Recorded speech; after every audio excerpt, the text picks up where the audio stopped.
구매 대행을 사업자를 한 번 냈었는데 내가 두 번째 사업자로 사업을 냈다. 이 두 번째 사업자는 창업으로 보지 않아요. 많은 분들이 착각하시는 게 구매 대행업이랑 전자상거래 소매업은 업종 코드 자체가 다르니까 이거 각각 다른 사업 아니냐라고 생각을 하실 수 있는데 이 창업 감면을 받는 요건 중에 하나가 통신 판매업이기 때문에 이 감면을 받을 수 있는 거예요. 근데 구매 대행이랑 전자상거래 소매업은 통신 판매업에 속해 있습니다. 그러니까 통신 판매업인 구매 대행을 한 번 창업을 했으니까 두 번째 사업자인 통신 판매업 전자상거래 소매업은 감면을 받으실 수가 없는 거예요.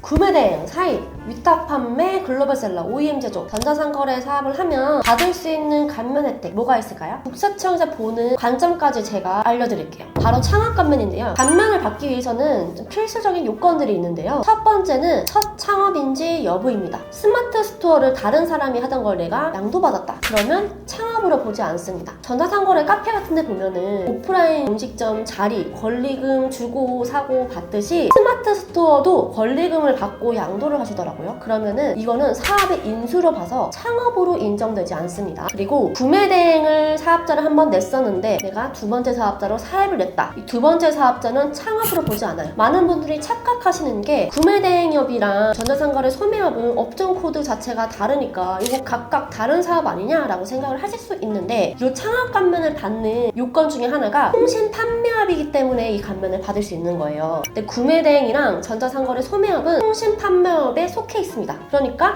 통신 판매업인 구매 대행을 한 번 창업을 했으니까 두 번째 사업자인 통신 판매업 전자상거래 소매업은 두 번째 창업으로 봐서 감면을 받으실 수가 없는 거예요. 제가 정말 상담을 하다 보면은 다른 세무사님은 이거 감면 된다고 했다던데 라고 잘못 알고 계신 분들이 많더라고요. 근데 이거 판례도 나와 있습니다. 두 번째 사업자는 감면 안 됩니다. 두 번째는 주소입니다. 용인, 김포, 송도로 주소 등록을 하면 감면을 더 받을 수 있다고 해서 비상주 사무실에서 우편도 다 받아주고 세무서 대응도 다 해준다 라는 말만 덜컥 믿고 이 주소를 계약을 해서 사업자를 등록을 하신 분들이 굉장히 많아요. 하지만 국세청은 실질을 봅니다. 실제로 거기서 사업을 하고 있느냐 아니냐를 어떻게 확인을 하냐면은 상품 IP 등록을 어디서 했는지, 주로 교통은 어떤 거를 타고 다니는지, 자차가 있으시다면은 주유소를 어디서 주유를 했는지, 그리고 버스, 지하철 같은 경우는 어디서 왔다 갔다 했는지 그걸 다 조회하면 기록 나옵니다. 예를 들어서 부업을 하는데 직장은 서울에 있는데 내가 용인에 주소를 내고 주말에만 거기 잠깐 가면 안 되냐? 안 됩니다. 상품 등록 평소에도 하잖아요. 평일에 서울에서 주로 사업을 하면서 주말에 잠깐 이렇게 얼굴만 내미치는 정도로 국세청에서 봤을 때는 서울에서 사업을 한다고 보지 절대로 용인에서 사업을 한다고 보지 않습니다. 주로 생활 근거지랑 사업 주소지가 어디인지를 실질적으로 중점을 보기 때문에 그냥 주에 한두 번 왔다 갔다 하고 거기서 밥 먹은 거 정도로 국세청이 인정을 해주지 않아요, 여러분. 그 당시 주소를 냈을 때 이렇게 안 하면 바보다 라고 해서 주소를 내신 분들이 많은 것 같은데 지금 추징 엄청 나오고 있어요. 상담을 하다 보면 제 주변에 이게 걸렸던데 혹시 저 걸릴까요?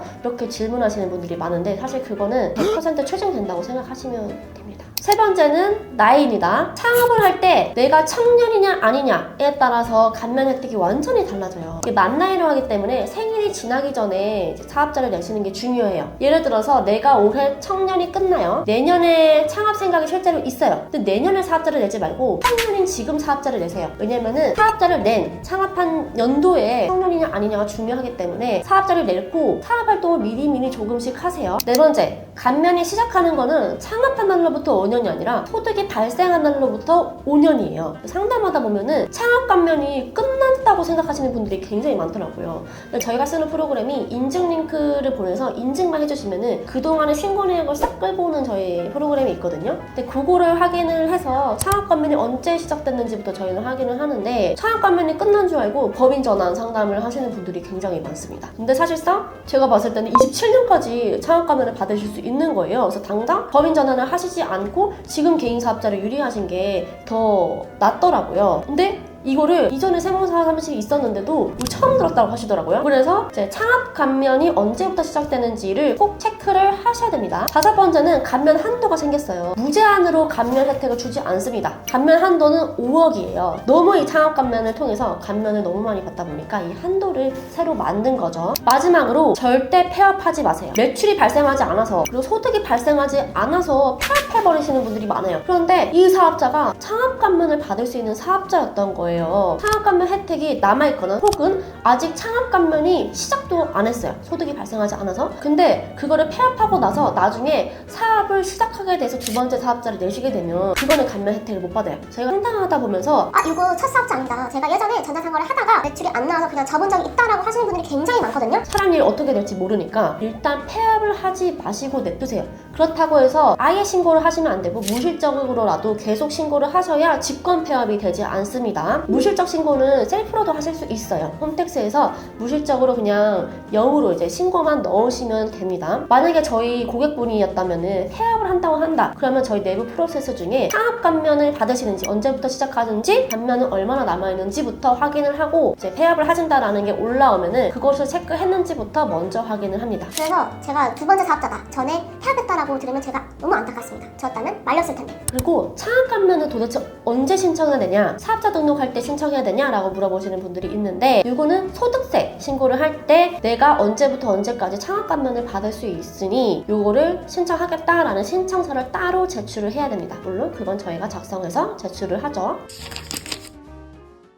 지금까지 이제 구매대행, 사업 위탁 판매, 글로벌 판매, OEM 제조 하시는 이제 전자상거래 사업자분들이 받을 수 있는 창업 감면, 그리고 국세청이 보는 관점까지 말씀드렸는데요. 일단 나이, 청년일 때 사업자를 내자. 내가 실제로 사업하는 주소에 내셔야 됩니다. 감면은 소득이 발생한 날로부터 5년까지 혜택을 받을 수 있다. 감면 한도는 5억까지다. 절대 폐업하지 마라. 다른 사람한테 사업을 인수받았다. 그러면 창업 감면이 되지 않는다입니다. 아무래도 전자상거래 하시는 분들이 지금 세무관리를 받으면서 내 세무대리인은 전자상거래를 잘 모르는 것 같다, 조금 전자상거래를 잘 아는 세무사와 소통하고 싶다 라고 생각이 되신다면, 저희는 전자상거래 관리업체만 500곳이 넘기 때문에 겪는 케이스 수 그리고 신고 누적 건수 자체가 다른 일반 세무사랑은 다릅니다. 그러니 전자상거래 사업을 하시고 있다면 저희한테 연락 주시면 도움 드리도록 하겠습니다. 감사합니다.